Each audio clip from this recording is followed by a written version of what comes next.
네, 안녕하세요. 정원수학의 최정원 선생님입니다. 오늘은 이제 수학 학습의 선행에 대해서 말씀드리고자 합니다.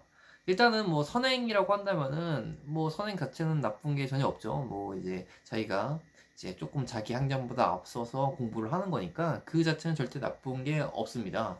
근데 선행을 하는 데 있어서 전제 조건이 반드시 있어요. 전제 조건은 지금 내가 맡고 있는 현행 과정까지의 과정을 정확하게 알고 있는 상태에서 선행을 나가셔야 됩니다. 이게 너무나 중요해요. 수학이란 과목 특성상 단계적이거든요. 그 앞전 개념을 정확히 이해하지 못하면 그 다음 개념 이해하는데 상당히 힘들어요. 그리고 앞에서 배웠던 내용들이 계속 반복해서 내용이 쓰이게 됩니다. 근데 현행 과정이 잘 되지 않은 상태에서 선행이 나간다고 한다면 그 선행에 대한 이해력도 떨어지게 되고 더군다나 계속 학습 결손이 일어나기 때문에 이제 조금 앞으로 계속 수학을 공부하는 데서 좀 힘이 들게 돼요. 여러분들이 좀 생각하시는 게 고등학교 3학년 때까지 수학을 해야 될 양은 정해져 있어요. 그 양을 이제 고3 때까지 수능 보기 전까지 완전히 마스터를 하면 되는 건데 너무 앞질러서 나가다 보면은 앞에 것들이 이제 결손이 나다 보면은 뒤에 것들을 제대로 하지 못하는 현상들이 발생되게 되죠. 조금 이걸 설득력 있게 말씀드리기 위해서 조금 초등학교 때부터 교육 과정에 대해서 말씀드려볼게요. 수학을 이제 어렵게는 이제 몇 가지 이제 단계들이 있겠는데 그 첫 번째 이제 위기가 오는 게 초등학교 4학년에서 5학년 올라갈 때 첫 번째 수학이 위기가 와요. 그래서 초등학교 4학년과 초등학교 5학년의 교통을 차이점 초등학교 4학년은 약간 조금 계산 위주의 이제 연산 위주의 수학을 많이 하게 되고요. 초등학교 5학년부터 시작해서 6학년 올라왔을 때는 조금은 이제 어떤 수학적 개념을 적용을 하는 거를 연습을 많이 해보게 돼요. 그 중에서 가장 중요한 개념이 이제 백분율과 관련된 개념이에요. 초등학교 때 배웠던 내용 중에서. 초등학교 때 백분율 관련된 내용, 뭐 소수 관련된 내용. 그 내용은 두 번 다시 반복해서 나오지 않거든요. 초등학교 때 그 내용에 대해서 충분히 이해하고 자유자재로 쓸 수 있게끔 연습해서 올라와야 되는 건데, 그런 부분들이 나중에 고등학교 돼서 뭐, 이제 뭐 증가 관련된 문제라던가 퍼센티지 관련된 문제에서 자연스럽게 녹아서 문제들이 필요를 하거든요. 그걸 자연스럽게 쓸 수 있어야 되는 건데 그런 것들이 너무 이루어지지 않게서 들어오는 경우가 너무 많은 거예요. 아무래도 이제 선행을 할 생각에 그냥 그때 당시에는 좀 되고 그냥 뭐 문제 푸는데 이렇게 적용 몇 번만 해보고 그냥 완전히 이해하지 않은 상태에서 넘어갔던 거예요. 그리고 이제 중학교 내용이 중요하다 해서 중학교를 선행을 빨리 했던 거죠. 그런 학생들이 대부분 백분율을 너무 못해요. 근데 그게 너무나 중요하거든요. 그건 이제 수능에서 나오는 개념이기 때문에 백분율은 그런 부분들이 결승이 나면은 이제 앞으로 공부하는 데서 이제 폭탄 같은 거예요. 어느 순간 갑자기 모르겠다 싶은 게 나올 수 있는 거죠. 그게 첫 번째 위기가 오고 또 두 번째가 중학교 1학년 때 또 위기가 오죠. 중학교 1학년 때는 이제 양수, 음수가 처음 나오게 되는 건데 그 양수, 음수의 어떤 가지는 그 음수의 의미 같은 것들을 제대로 이해하지 못하고 넘어간 경우가 많아요.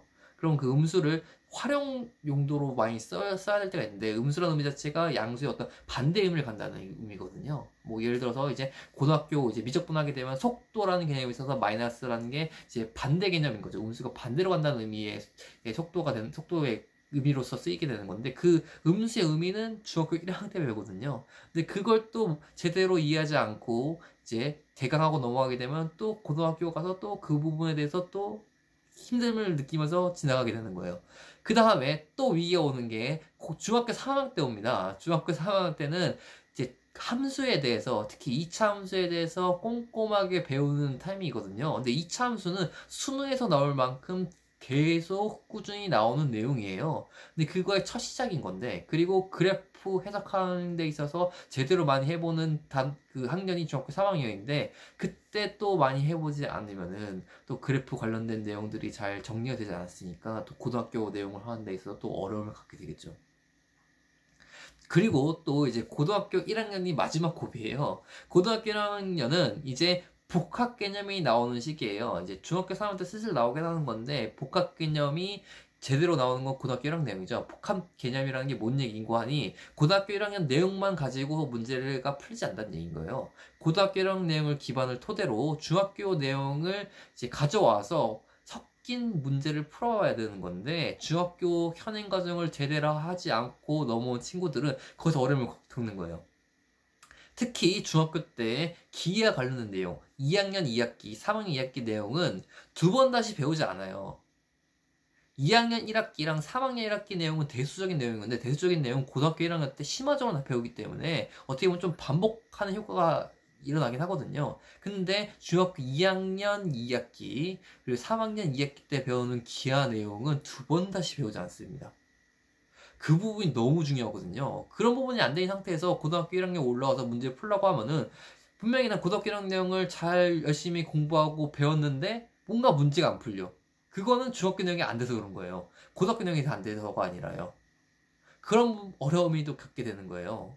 다 이런 것들이 약간은 좀 선행 학습을 너무 이제 중요하다 생각하고서 자꾸 현행이 되지 않은 상태에서 선행을 반복하다 보니 그런 일이 발생되는 거예요. 그래서 여러분들도 이 선행을 하는 건 참 좋지만은 선행을 하는 데 있어서 전제 조건은 반드시 현행 학습을 꼭 확인해야 된다. 현행 학습은 그럼 어떻게 확인해야 되나요? 이렇게 물어볼 수 있겠네요. 현행 학습이 잘 되고 있는지 확인하고 싶으면은 그냥 아무 단원 그 하고 있는 단원 아무데나 문제를 찍더라도 기본 문제 너무 어려운 문제 말고요. 기본 문제를 풀 수 있으면 돼요. 어느 순간이든. 그리고 그거에 대해서 제대로 설명할 수 있으면 되는 겁니다. 그리고 꼭 설명할 수 있어야 됩니다. 이게 어떤 개념을 통해서 이 문제가 어떻게 풀리는 건지 설명을 할 수 있으면 충분합니다. 오히려 중학교 내용을 너무 어렵게 할 필요 없이 그냥 개념을 정확히 외우고 개념을 통해서 문제를 푸는 연습을 하고 기본 문제를 연습을 해서 숙달하고 그게 잊혀지지 않게끔 계속 머릿속에 남기는 연습을 한 다음에 그 상황 속에서 고등학교 내용을 하면은 고등학교 내용이 정말로 재밌게 문제가 풀릴 수 있거든요. 왜냐면은 중학교 쓰였던 내용과 고등학교 새로 때 배웠던 내용이 복합적으로 문제가 섞여서 나오니까 이제 중학교 내용을 잘하는 친구들 그런 것들을 알고 있으니까 아, 이 문제가 이렇게 응해서 나오는구나. 이때는 이렇게 해서 쓰인다는 것을 너무나 잘 알 수 있거든요. 그러면 이제 고등학교 심화 문제들이 해결이 될 수 있겠죠. 고등학교 심화 문제가 해결되지 않는 이제 대부분의 이유는 사실은 중학교 내용의 학습 결손에 큰 원인이 있습니다. 그러니까 여러분들도 선행을 하는 거 좋습니다. 선생님도 가능하면은 이제 만약에 현행 학습이 잘 되고 있는 학생들에게는 선행을 추천을 해요. 하지만 선생님의 경험상으로 봤을 때는 거의 한 60, 70%의 학생들은 사실은 선행보다는 현행을 꼼꼼히 하는 게 더 중요하다고 느낄 때가 훨씬 더 많습니다. 그러니까 대부분의 학생들이 지금 현행이 잘 안 되고 있다는 거예요. 그러니까 여러분들이 꼭 선행을 너무 조바심 낼 필요 없고 어차피 고3 때까지 공부해야 될 양은 정해져 있습니다. 정해져 있으니까 그거를 고3 때까지 마스터하는 게 목적이기 때문에 학습 결정이 일어나지 않게끔 빠진 게 없게끔 꼼꼼히 공부하는 습관을 들이시고 그 습관을 믿고 그리고 주변에 선행을 많이 한다고 조급해하지 마세요. 그런 친구들 어차피 중학교 앞에 배웠던 내용도 다 까먹었거든요. 그런 친구들 나중에 고2, 고3 돼서 공부 수업 못해요. 왜냐면 앞에 게 모르니까요. 그러면 이제 문제가 뭐냐면 이제 어디서 찾아서 할지도 몰라. 자기가 어디 보니 모르는지도 모르기 때문에 이거 완전 청천은 난국이 되거든요. 여러분들이 그런 상황이 닥치지 않으려면은 중학교 내용부터 차근차근히 쌓아나가는 이제 확실히 알 때까지 반복해서 연습하는 고민을 해서 확실히 익히는 그런 습관을 들이시길 바라겠습니다. 꼭 당부드릴게요. 오늘 영상 여기까지 하겠습니다.